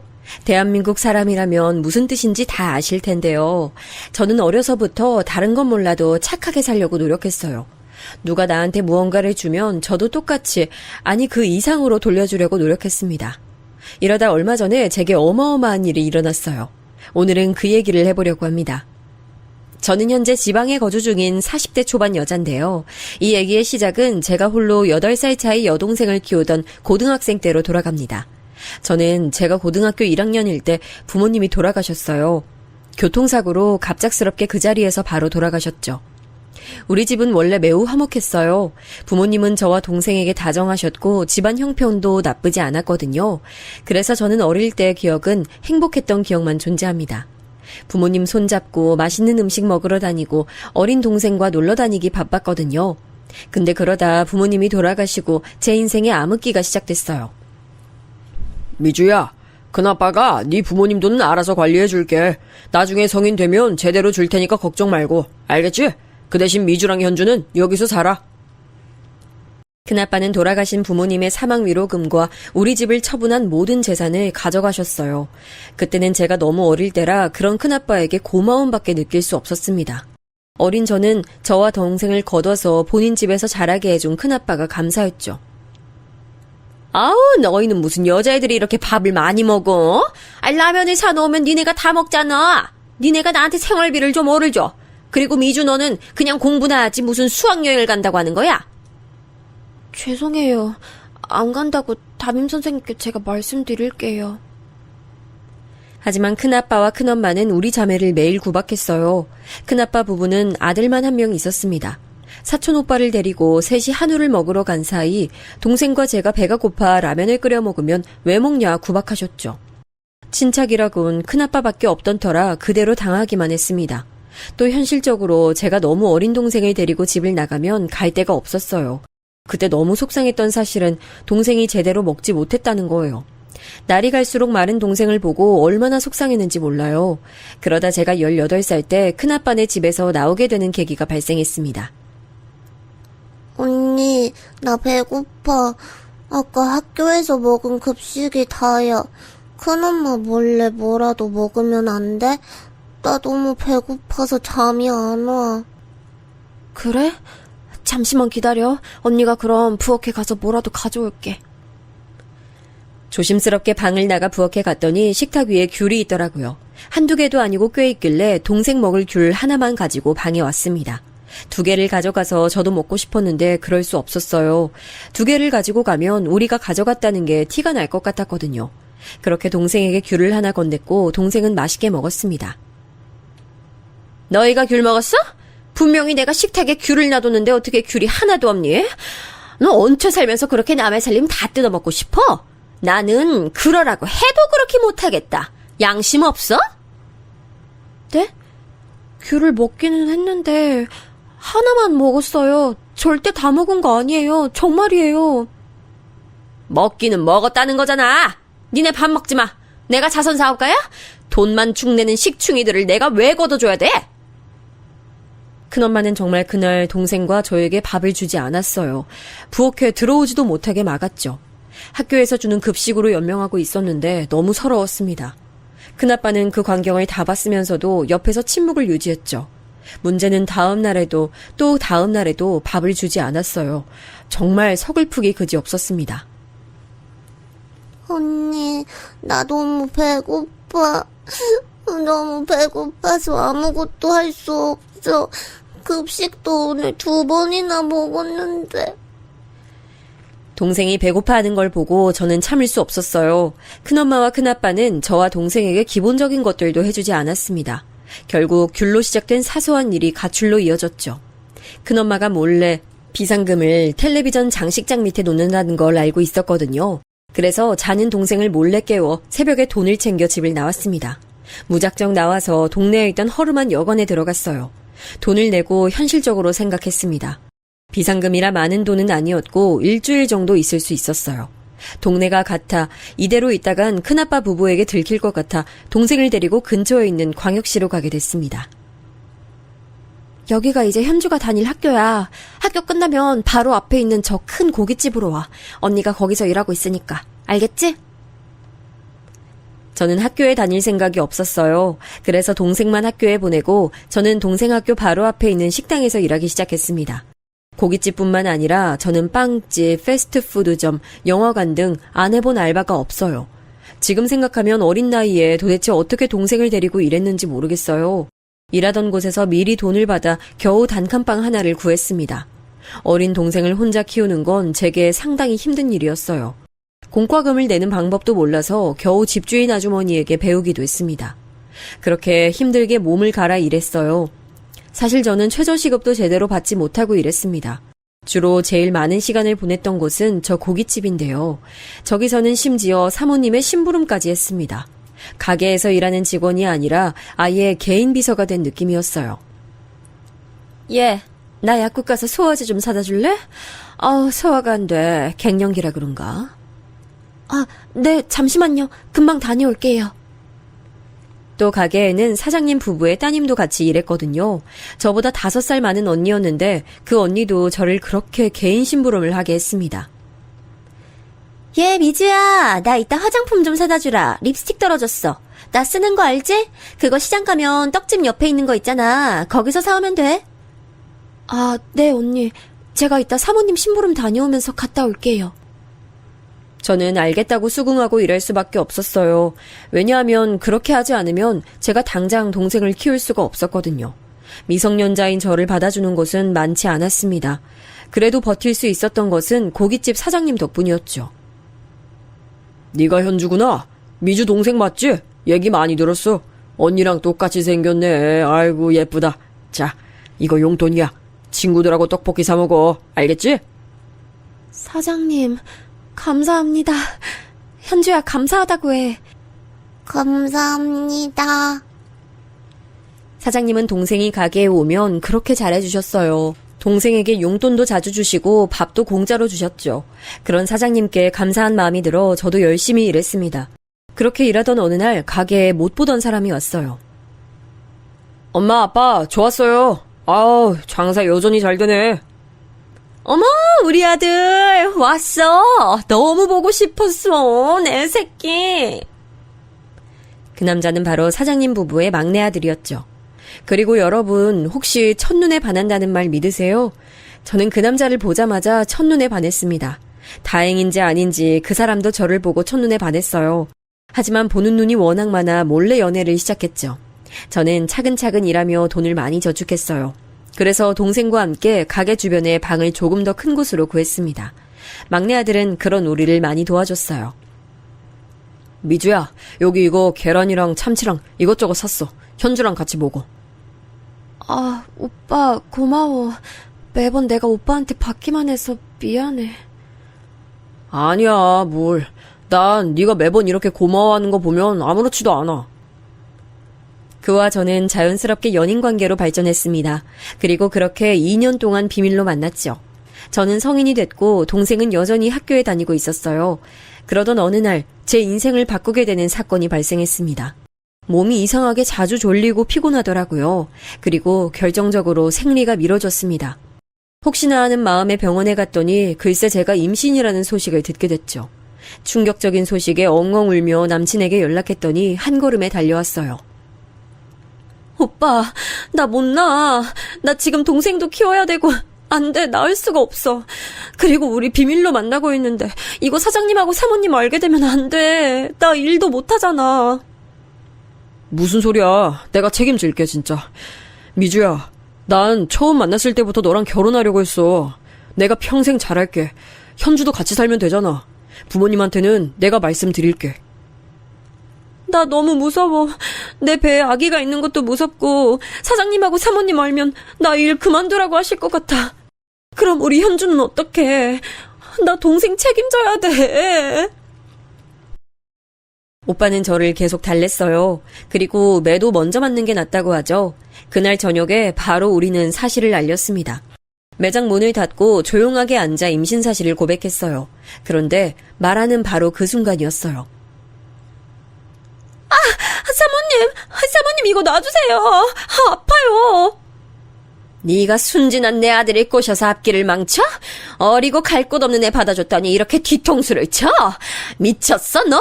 당장 나가. 내 아들 귀한 자식이야. 너 같은 애가 감히 앞길 막을 사람이 아니라고. 진짜 미친 거 아니야? 네 주제를 알아야지 내 동생을 어떻게 꼬실 생각을 해? 진짜 이래서 여자 조심해야 돼. 나도 같은 여자지만 이런 애들이 제일 위험해. 순진하게 생겨서 꼬리치는 것 봐. 하! 일단 머리 놓고 말해요. 미주야, 괜찮아? 지금 미주 배 안에 우리 아이도 있단 말이에요. 당연히 환영할 거라고는 상상하지 않았어요. 하지만 이렇게 대놓고 면전에서 욕먹고 머리채를 잡힐 거라곤 상상도 못했습니다. 저는 말 그대로 너무 큰 반대에 심호흡을 겨우 했죠. 일단 우리도 생각할 시간이 필요해. 미주 너는 몸 잘 챙기고 가게는 당분간 나오지 않아도 돼. 사장님, 저 일할 수 있어요. 임신도 이제 4개월 차라 괜찮아요. 완전 초기는 아니라서 병원에서 일해도 된다고 했어요. 정말이에요. 제발요. 저 여기서 일 못하면 동생 못 키워요. 제발요. 네가 그렇게 간절하면 내 아들을 꼬셨으면 안 되는 거야. 알겠어? 그렇게 우리 가게 일자리가 소중했으면 이러면 안 되는 거지. 그동안 우리가 너한테 얼마나 잘해줬는데. 원래 얌전한 고양이가 부뚜막에 더 먼저 올라간다고 하잖아. 진짜 어이없어. 우리 다 쟤한테 속은 거야. 반반한 얼굴에 넘어간 거라고. 그렇게 집에 와서 얼마나 울었는지 모릅니다. 동생이 저를 걱정하는 모습을 보고 마음이 더 아팠어요. 심지어 마음을 추스르고 가게에 다시 나갔더니 시어머니는 절 향해 소금까지 뿌리셨습니다. 당장 내 눈앞에 사라져. 너 같은 애 다시는 보기 싫어. 사라져. 여기가 어디라고 와. 올 거면 그 배 안에 있는 애나 없애고 와. 손님들까지 웅성거리며 쳐다보고 지나가는 사람들도 저를 향해 손가락질을 했습니다. 워낙 좁은 동네라 슈퍼에 두부를 사러 가도 저를 알아봤어요. 임신했다며? 아유, 어린데 어쩌다 그랬대? 저기 고깃집 사장님 부자인 거는 어떻게 알고 잘 꼬셨어? 아유, 대단하다. 왜 다들 저한테만 그러세요? 그리고 저는 고깃집 사장님 부자인 거 몰라요. 제가 그런 걸 어떻게 알아요? 그만 쳐다보세요. 그만. 저는 마트에서 급기야 울기까지 했어요. 지금 생각하면 그때라도 다른 지역으로 도망갈 걸 그랬나 봐요. 아무튼 이런 불안한 저를 남편은 계속 옆에서 달래줬습니다. 그렇게 출산 막달이 다가왔어요. 그때까지도 시부모님은 제 얼굴도 보지 않으려고 했죠. 시어머니는 제 그림자만 봐도 소리 지르기 바쁘셨습니다. 이런 제가 어떻게 결혼했는지 아세요? 사실 나는 우리 가게에 물려받을 생각이 전혀 없었거든. 근데 내가 그냥 아버지한테 무릎 꿇고 말했어. 내가 가게 물려받을 테니 후임자 이제 더 찾아다니지 않아도 된다고 했어. 우리 누나는 힘든 일 싫다고 이미 딱 잘라서 말한 상태였거든. 내가 가게 물려받는 조건으로 미주 너랑 결혼할 수 있게 됐어. 남편 말을 들어봤더니 자식이라고 2명 있는 집안에서 둘 다 그 큰 고깃집을 물려받지 않길 원했대요. 이렇게 말하면 가끔 의아하다고 하는 분들이 계시는데 아마 자영업을 하던 분들이라면 무슨 뜻인지 알 거라고 저는 생각해요. 식당이 돈은 많이 벌어도 정말 힘들거든요. 또 고깃집이라 몸을 쓰는 일도 많았고 손님들 상대하는 것도 힘들었어요. 그걸 신우이와 남편은 바로 옆에서 봤으니 물려받기 싫었겠죠. 남편은 그래서 일부러 대학도 다른 지역으로 갔거든요. 무튼 그런 남편이 가게를 이어서 하겠다고 하니 철옹성 같은 시아버지가 드디어 우리 결혼을 허락하셨습니다. 가게를 물려받기로 했으니 미주 너도 더 열심히 일해야 돼. 이제는 예전처럼 그냥 직원이 아니야. 이제 네 가게야. 알겠지? 네, 저도 남편 따라서 열심히 주인의식 가지고 일하도록 하겠습니다. 감사해요. 그렇게 저는 결혼식도 올리지 않고 결혼했어요. 제 인생에 과연 결혼이라는 일이 일어날까 싶었는데 결실을 맺었죠. 다른 것은 전혀 문제되지 않았는데 동생이 마음에 걸렸어요. 시어머니의 확고한 조건이 있었거든요. 결혼하면 우리 집 가풍 배워야 되니까 무조건 네가 들어와서 살아. 제 동생은요? 얼마든지 들어가서 살 순 있는데 동생을 제가 키워야 돼요. 그렇게 소중하면 왜 우리 동생 꼬셔서 임신한 거야? 동생도 같이 살게 해주세요. 제가 최대한 거슬리지 않게 할게요.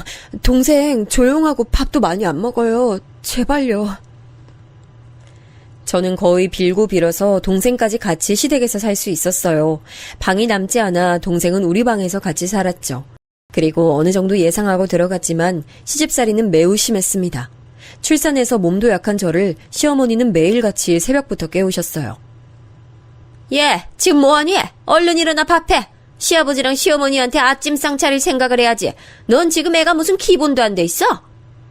시아버지 드시고 출근하면 그때 네가 밥을 먹는 거야. 알겠어? 그리고 빨리 저기 가서 걸레로 바닥 닦아.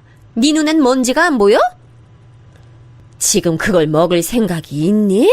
아유, 빨리 화장실 가서 청소해. 아까 보니까 물때가 잔뜩이더라. 넌 그걸 보면서도 청소할 생각이 안 들어? 시어머니는 아침부터 밤에 잠이 들 때까지 계속해서 잔소리하셨어요. 그리고 제가 힘들었던 것은 마치 저와 아기를 이간질하는 듯한 모습이었습니다. 아유, 생긴 건 우리 아들하고 똑같이 생겼네. 너무 예쁘다. 역시 우리 아들 유전자가 큰일을 했네. 어쩜 이렇게 닮았지? 이목구비부터 발가락까지 닮았어.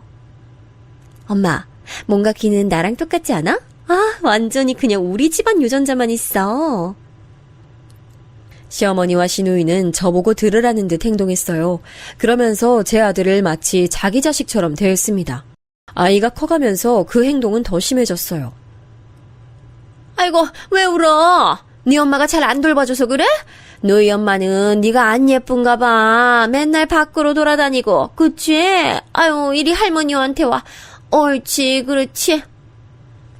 이래서 먹여 살리려면 어쩔 수 없죠. 그리고 아이들은 원래 울면서 크잖아요. 엄마가 집에 없으면 아이가 불안해하더라. 집에 있는 엄마들이 괜히 그러는 게 아니야. 저도 뭐 일하고 싶어서 그런 건 아니잖아요. 상황이 이런 거죠. 아이 제가 돌볼 테니까 어머니 들어가서 쉬세요. 제가 출산하고 조리도 제대로 못하고 바로 일했거든요. 고깃집에 가서 설거지부터 무거운 숯도 나르고 또 각종 밑반찬도 다 제가 만들었습니다. 제 손길이 하나라도 미치지 않는 것이 없었죠. 몸이 2개여도 모자란 양에 항상 지쳐 있었습니다. 24시간이 모자라서 힘들었어요. 미주야, 고생했다. 난 네가 없었다면 가게 운영할 수 없었을 거야. 부모님도 나이 들면서 많이 체력이 부족하시니 힘들어하시고 언제나 고마워. 그래도 남편이 제 옆에서 편을 들어주니 든든했어요. 그리고 아무리 힘들어도 버텨야 하는 이유는 바로 동생이었습니다. 언니, 나 수학여행 간다고 하던데 혹시 부담되면 말해. 나 진짜 안 가도 괜찮아. 선생님이 그냥 물어보래서 물어보는 거야. 현주야, 당연히 수학여행은 가야지. 무슨 소리 하는 거야. 언니는 네가 이렇게 물어보는 것도 속상해. 걱정하지 말고 다녀와. 실제로 동생은 제가 결혼하며 시댁살이를 시작하자 눈치를 많이 봤어요. 밥도 눈치 보며 먹고 집에 늦게 들어오곤 했습니다. 그런 동생이 성인이 되어 대학에 입학할 때까지는 저는 시어머니의 시집살이를 알면서도 당할 수밖에 없었어요. 제가 특히 힘들었던 건 바로 명절이었습니다. 시댁이 큰 집이라 명절 땐 온갖 친척들이 다 시댁으로 모였어요. 예, 빨리 이 음식들 가져다 드려. 그리고 잡채 어딨어? 전은 어디다 놨어? 아니, 왜 이렇게 행동이 느려? 아우! 잠시만요. 현주야, 언니 좀 도와줘. 아까 분명 여기다 놨는데 어디 갔지? 언니, 잡채 여기 있어. 내가 가서 놓고 올게. 동생과 저를 마치 그 집 하인처럼 부리는 시어머니는 당연하게 시키셨어요. 심지어 시누이는 소파에 가만히 앉아서 입으로 일하더라고요. 올케, 거기 지금 김치 없잖아. 김치 냉장고에서 김치 꺼내야 될 것 같은데. 가서 가져와. 아, 그리고 오면서 냉동실에서 나 아이스크림 가져다줘. 시어머니도 시어머니지만 저는 시누이가 그렇게 얄미울 수 없더라고요. 바빠 죽겠는데 저렇게 시킬 때도 저는 표정 관리를 하지 못했어요. 그런 제 얼굴을 보며 시누이는 일부러 더 말을 걸기도 했습니다. 올케, 설마 지금 기분 나쁜 거 아니지? 내가 지금 뭐 어려운 부탁한 거 아니잖아. 그치? 아니지? 네, 아니에요. 일단 저 지금 바빠서 부엌 다시 가볼게요. 속으로 참을 인을 얼마나 새겼는지 모릅니다. 제가 이렇게 얄미운 시집살이를 견뎠던 이유는 바로 동생 때문이라고 했잖아요. 그리고 한 가지 이유가 더 있었어요. 바로 시아버지였습니다. 시아버지는 늘 우리 자매를 보면 인자하게 웃어주셨어요. 그리고 제가 잊지 못할 사건이 하나 있는데 바로 동생이 대학에 갔을 때죠. 동생은 사립대와 국립대 둘 다 붙게 되었는데 가고 싶어 하던 대학은 사립대였습니다. 하지만 다들 알다시피 사립대는 등록금이 매우 비싸서 제가 감당할 수 없었어요. 사실 고깃집에서 그렇게 일해도 돈 관리는 시아버지가 하고 있었거든요. 이게 지금 생각하면 말이 안 되는 사실인데 그땐 그게 당연하다 생각했습니다. 제가 많이 곤란해하는 걸 알자 동생은 슬며시 제게 그냥 국립대를 가겠다고 한 뒤였어요. 시아버지가 저를 몰래 다용도실로 부르더니 말씀하셨습니다. 미주야, 현주 이번에 대학 간다며. 내가 4년 내내 등록금을 준다고 약속은 하지 못해. 그래도 첫 번째 등록금은 내줄 수 있어. 걱정 말고 원하는 대학에 가라고 해. 아버님, 정말요? 너무 감사해요. 전혀 기대하지 않았는데 너무 감사합니다. 시아버지가 무려 동생의 첫 등록금을 내준다는 소식에 뛸 듯이 기뻤어요. 동생도 그 소식을 듣고 너무 기뻐했습니다. 시어머니에겐 비밀로 하고 시아버지가 몰래 해준 행동이었어요. 그렇게 동생은 시댁에서 독립해 대학에 가게 됐습니다. 그리고 이 뒤로 저도 드디어 마냥 참진 않고 할 말은 다 하고 살게 됐죠. 마침 저를 얄밉게 괴롭히던 시누이가 결혼해서 집을 나가기도 했거든요. 시어머니와 둘만 있으니 저도 용기가 생기더라고요. 시어머니는 유독 육아에 관해 간섭을 많이 하곤 하셨어요. 우리 손주가 한글이 좀 느린 것 같다. 아무래도 이게 모계요전이라고 하던데 병원을 가야 되나? 느린 건 다 이유가 있을 텐데. 안 그러니? 외동은 원래 학습 능력이 느리다고 하더라고요. 아직 유전이 보일 나이도 아니라고 병원에서 그랬어요. 그래? 근데 아기 춥게 저렇게 입히면 어떡하니? 저러다 감기 걸리면 남들은 다 엄마 욕하는 거 알고 그래? 아까 외투 입혔는데 본인이 벗은 거예요. 그리고 아이가 감기에 걸리지 않으면 그게 더 이상하지 않나요? 너는 시어머니가 말하는데 꼬박꼬박 그렇게 말 대꾸하고 싶니? 아이 그런 건 도대체 어디서 배운 말버릇이야? 어머, 저 어머님하고 친해졌다고 생각해서 자연스럽게 대화했다고 생각했는데 어머님, 왜 그러세요? 제가 이런 식으로 받아치면 시어머니는 얼굴이 빨개진 채로 있으셨어요. 통쾌하다면 사실이었죠. 아유, 왜 이렇게 집안이 더워? 나만 그런가?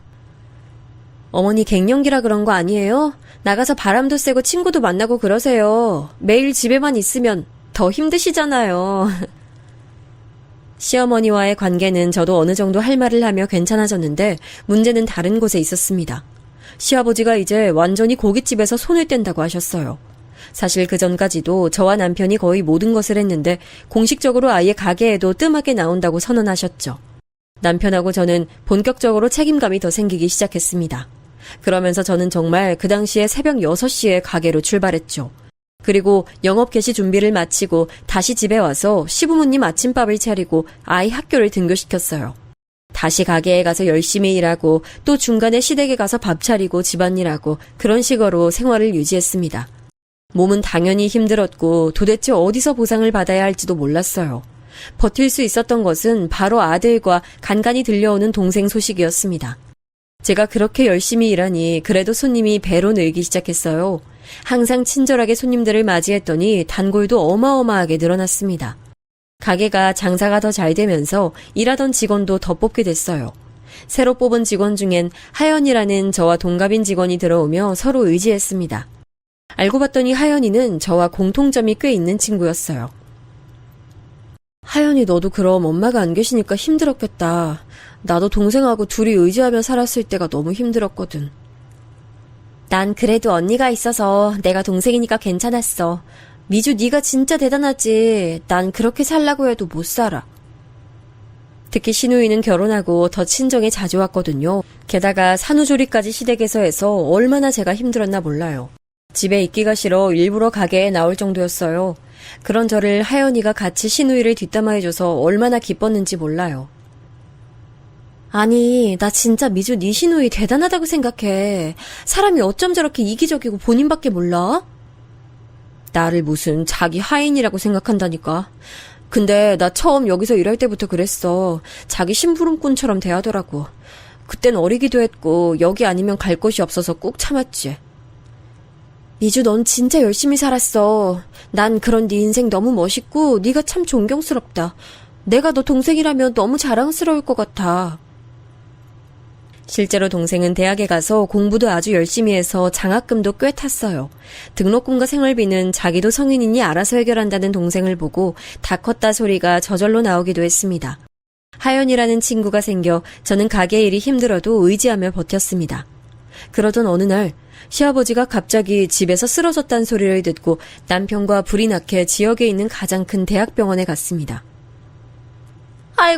아이고, 어떡해. 아이고, 의사 선생님. 제발 우리 남편 살려주세요. 저 이 사람 없이 절대 못 살아요. 제발요. 일단 진정하세요. 지금 병명은 간암이고 말기입니다. 간을 이식받아야 살 수 있는 상태예요. 간 이식자를 찾는 게 가장 급한 일입니다. 병원에서 알게 된 소식은 시아버지가 무려 간암 말기라는 것이었죠.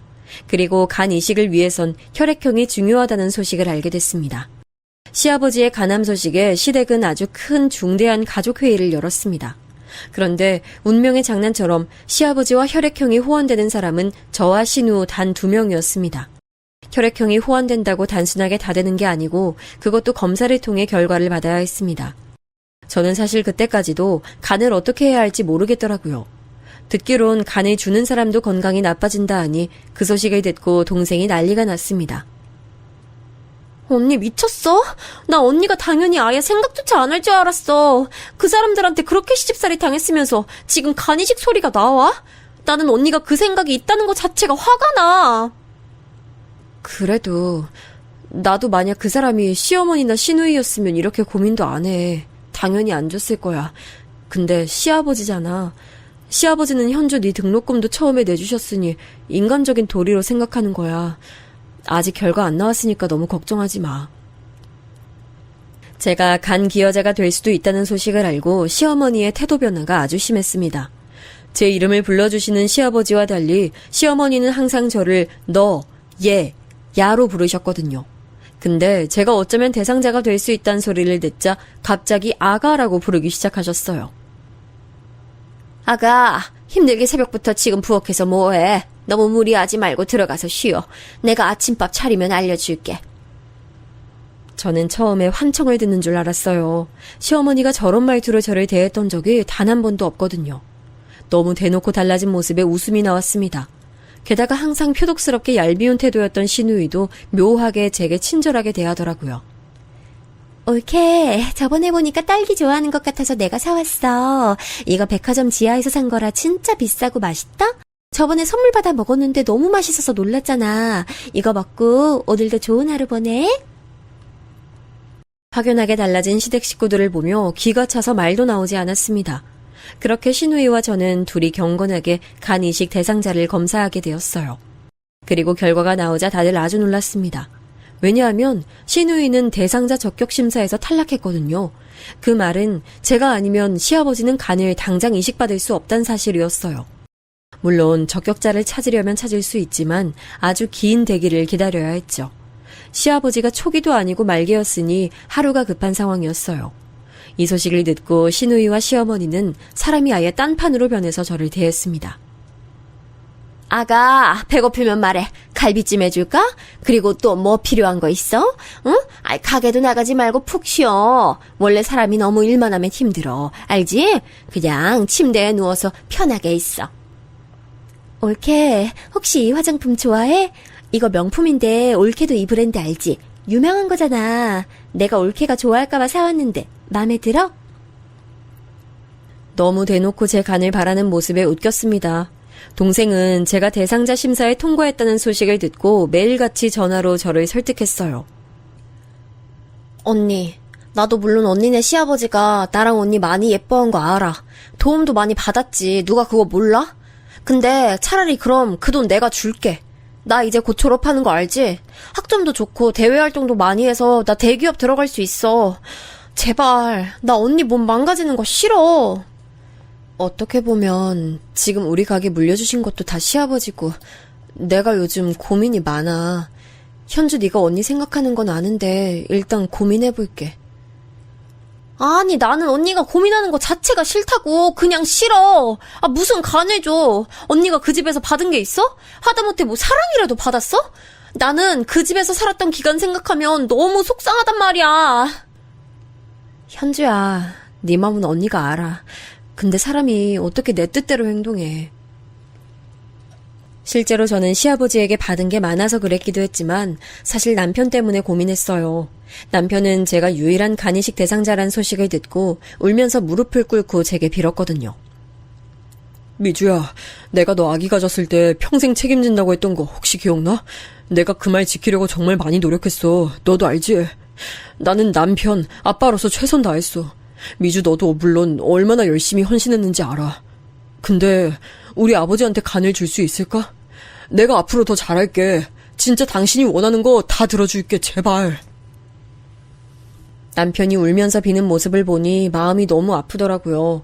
물론 저도 사람이라 그동안 당했던 시집살이를 생각하면 시어머니가 미워서라도 주고 싶지 않았습니다. 하지만 시아버지와 남편을 생각하니 큰 용기를 낼 수 있었어요. 그렇게 저는 중대한 결정을 내리게 됐습니다. 제가 간을 시아버지에게 주겠다고 하자 시어머니와 시누이는 울며 저를 쓰다듬었어요. 고맙다. 정말 고맙다. 내가 이 은혜 평생 잊지 않을게. 그동안 미안했다. 너무 미안했어. 나를 용서해. 아이고, 미안하다. 내가 올케 그동안 얄밉게 대해서 너무 미안해. 앞으로 남은 인생 내가 갚으면서 살게. 진짜 이 은혜 절대 잊지 않을 거야. 그리고 시아버지는 저를 따로 불러 아주 고맙다며 제 손을 꼭 잡고 말씀하셨어요. 미주, 네가 처음에 우리 가게에 일하러 왔을 때가 생각난다. 어렸던 네가 동생 손을 잡고 일할 수 있냐고 물었을 때 내가 그냥 돌려보내지 않았던 게 내 인생에서 가장 잘한 선택이었어. 고맙다. 앞으로 우리 가족은 너희 자매에게 최선을 다할게. 저도 아버님이 잘해주지 않으셨으면 이런 결정 내리기 힘들었을 거예요. 그렇게 저는 간을 이식하겠다는 결정을 내렸고 당연히 동생은 제게 진지하게 화를 냈습니다. 난 진짜 언니 이해할 수가 없어. 지금이라도 좋으니까, 아니 수술 직전이라도 좋으니까 언제든지 마음 바뀌면 연락해. 나 당장 달려갈게. 아니야. 그냥 내가 병원에 그날 같이 갈게. 내가 다른 건 몰라도 동생 하나는 잘 둬서 이렇게 호강하네. 됐어. 언니 혼자 할 수 있어. 그리고 그날 남편도 같이 있기로 했으니까 현주 너는 가서 수업이나 들어. 그리고 검사가 끝나고 마침내 수술 전날이 됐어요. 어렸을 때부터 이런저런 일들을 많이 겪어서 웬만한 일엔 무던하게 대하던 저도 큰 수술을 앞두니 떨리는 마음이 들더라고요. 병원에서 시키는 검사도 다 하고 덤덤하게 다음 날이 되길 기다리고 있었습니다. 남편이 보호자로 와 있었는데 보이질 않더라고요. 공기가 답답해서 산책하려고 조용히 한밤중에 병실 문을 열고 나왔습니다. 그런데 휴게실에서 익숙한 목소리가 들렸어요.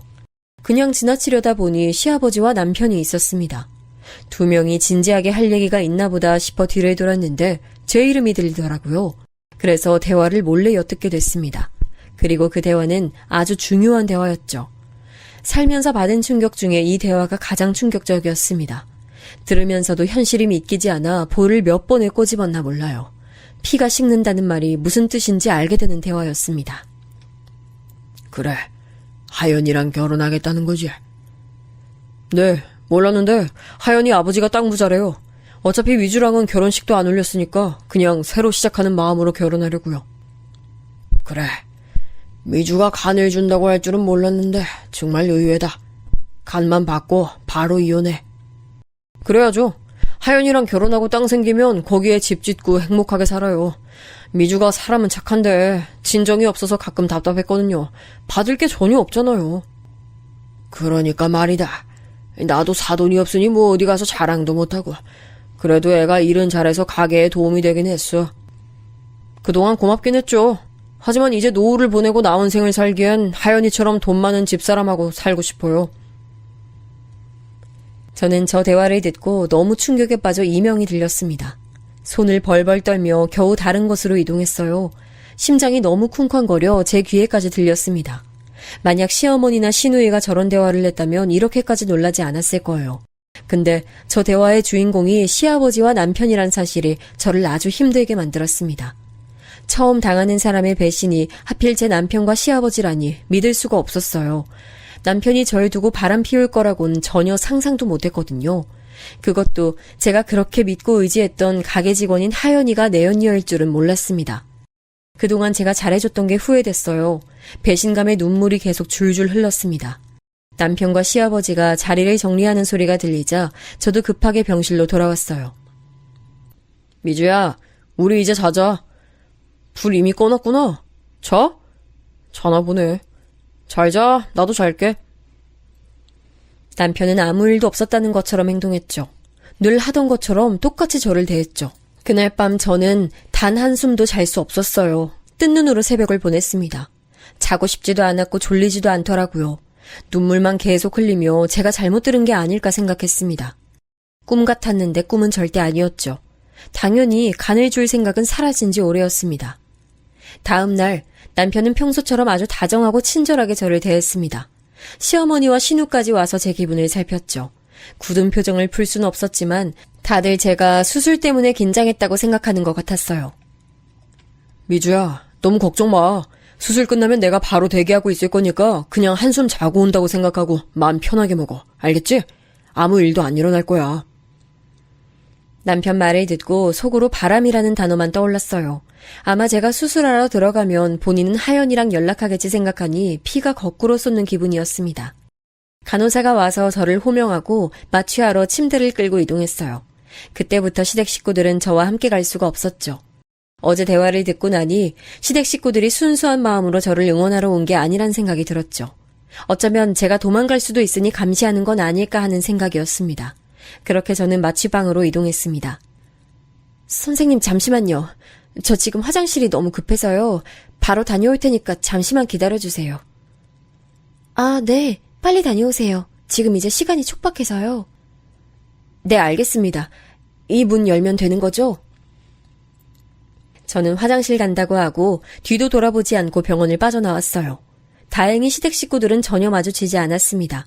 일단 병원 밖으로 가서 행인에게 부탁해 전화를 빌렸죠. 현주야, 언니야. 나 지금 수술 포기하고 나왔어. 말하자면 긴데 일단 어디야? 언니 데리러 와줄 수 있어? 언니, 나 1층이야. 나 언니 보러 간다고 했던 거 기억 안 나? 나 지금 남자친구랑 있어서 언니 데리러 갈 수 있어. 우리 차 타고 왔거든. 언니 정확히 어디야?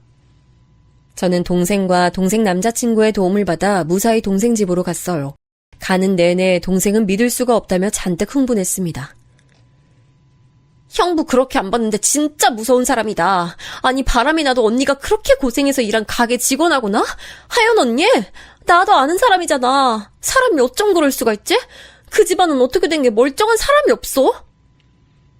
제가 몸만 병원에서 나오느라 급하게 나와서 병원복을 입고 이동했거든요.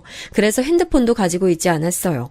동생 전화가 울려봤더니 남편 번호가 뜨길래 제가 대신 받았습니다. 처제, 혹시 미주랑 연락돼? 오늘 수술하는 날인데 지금 사라졌어. 분명 아까까지 병원에 있었는데 마취하러 갔다가 화장실 간다고 하고 사라졌어. 나야. 어? 미주야? 네가 거기 왜 있어? 아니 이게 지금 무슨 일이야. 너가 지금 거기 왜 있어. 우리 아버지 어떡하라고.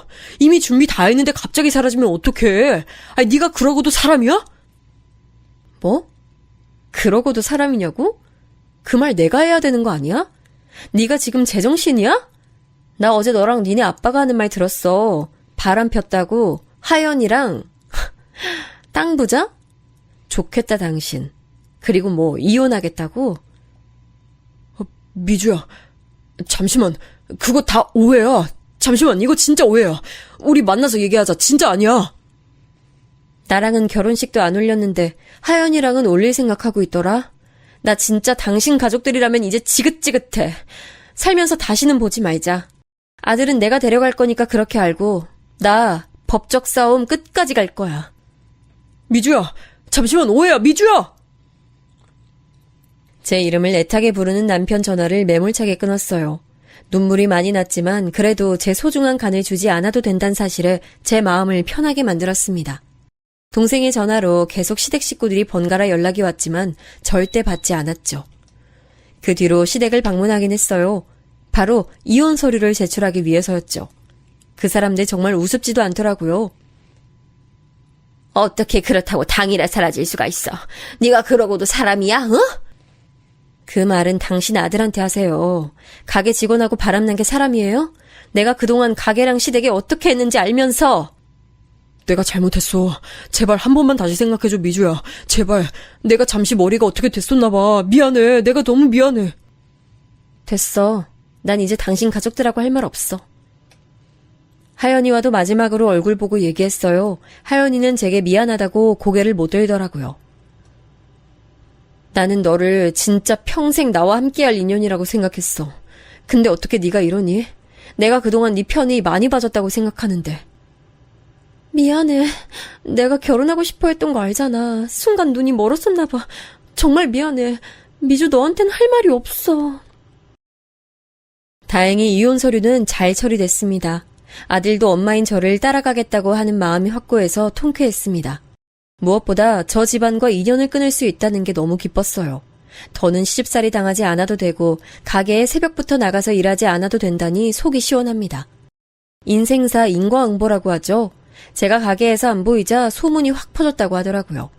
그렇게 잘 됐던 고깃집이 완전히 망해서 손님이 별로 오지 않는다는 말을 듣고 너무 통쾌했습니다. 저는 지금 지방에서 혼자 살고 있는데요.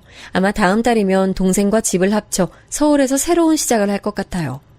동생은 지금 만나는 친구와 결혼 예정인데 그 전에 저와 같이 지내고 싶다고 하더라고요.